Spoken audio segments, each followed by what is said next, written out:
Peace world. People call me Eric, and I'm here to speak on behalf of the plants. Wanted to give a little bit of background about the yoga of plants and what it really means to me. Um, Basically, it's just the idea that everything that human beings need comes directly or indirectly from plants. You know, from the time you're born, the umbilical cord is cut and you take in a breath, and oxygen flows through your bloodstreams and enlivens all of your cells and facilitates all the metabolic processes in your body. And that oxygen is coming from plants. And even on the level of what we're made of, these bodies start out under 10 pounds and grow to be over 100 pounds.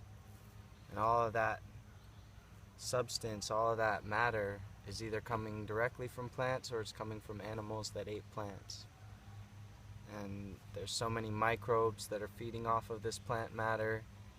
In a way, we're like leather bags full of compost tea. All of our shelter comes from plants, all of our energy comes from plants. The coal and the fossil fuels that we use is all from ancient Batricium and Equisetum patches that decomposed under very special anaerobic conditions for a long time, and all of that sun energy got concentrated and condensed into this neat little packet that can be combusted and turned into energy. In this industrial age that I've come up in, this technological age, our relationship with plants has gotten very dysfunctional. We've forgotten that everything comes from plants, and we're far removed from that reality, which is the impetus for this teaching and for me living my life the way that I do, is to help to heal that relationship, help to form a deeper relationship between people and plants. Right now, most of the food that we eat comes from annual grasses that are grown with a lot of petrochemicals involved, both in the form of the tractors and all the shipping to distribute the food, and in the form of petrochemical fertilizers, pesticides, fungicides, herbicides, and all the rest. But the reality of it is, people have never grown food. No person has ever grown food. No person has ever grown a plant. Plants grow because of the earth and the sun and the water, and we can sort of organize the earth in a sunny spot, or we can put earth into a container and give it synthetic light and sort of force plants to grow, or give them the kind of conditions that they'll grow in. But really, there's a lot more going on than what we understand, and these beings are very conscious, and they're very aware, and they're very tuned in, and they're powerful friends and powerful healers. And it's important for us to respect them, not just for their benefit, but for our own.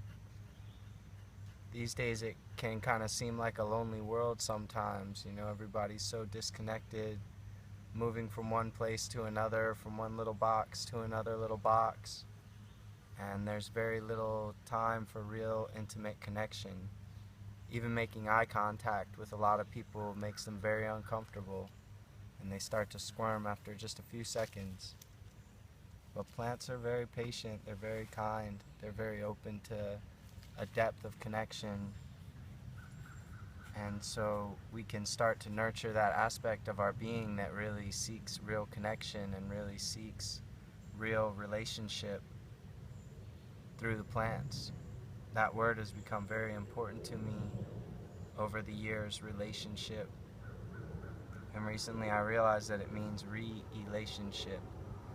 That our interactions with other living beings are a point of contact. They create an opportunity for us to become elated, which means to be lifted up, to feel elevated, to elevate our consciousness, elevate our vibration, as it were, to increase the frequency of our liveliness. And I think it's very important for us to cultivate these relationships with the plants in every different way, because they're so wise, you know. Every plant spends its whole life loving the light. It spends its whole life reaching for the sunlight.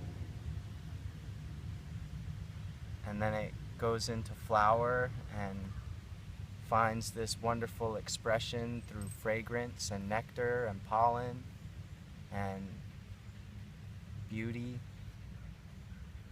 And then that flower bears fruit.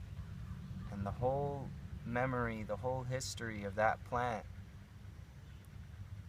is encapsulated in a little seed. And that seed it carries the whole tradition of that plant. It carries the whole memory of the way that this plant has worshipped the sun through generations and generations. And it contains all of the love and all of the prayers of gratitude that it has learned to share with the sun over the course of its life. And there's a lot of magic in these beings. They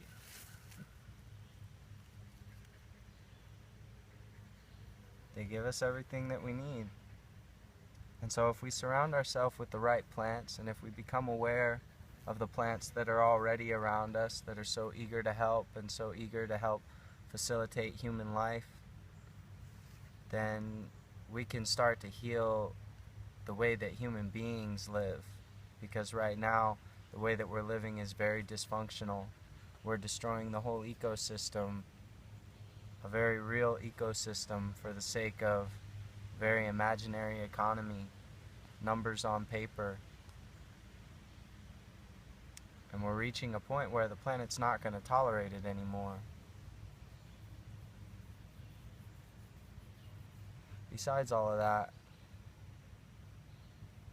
there's such a tremendous opportunity for love, and what higher experience is there for humanity than to experience love and to experience joy and creativity and to feel this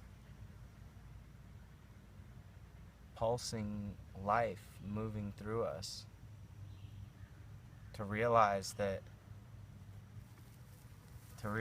and really experience and really feel gratitude for the way these plants provide so much for us.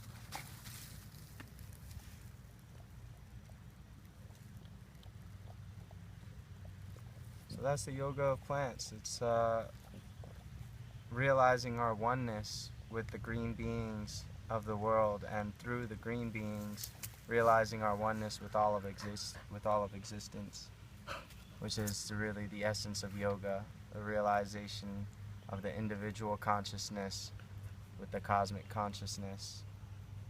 And connecting with plants in a conscious way is an excellent vehicle. It's an excellent gateway for us to approach cosmic consciousness.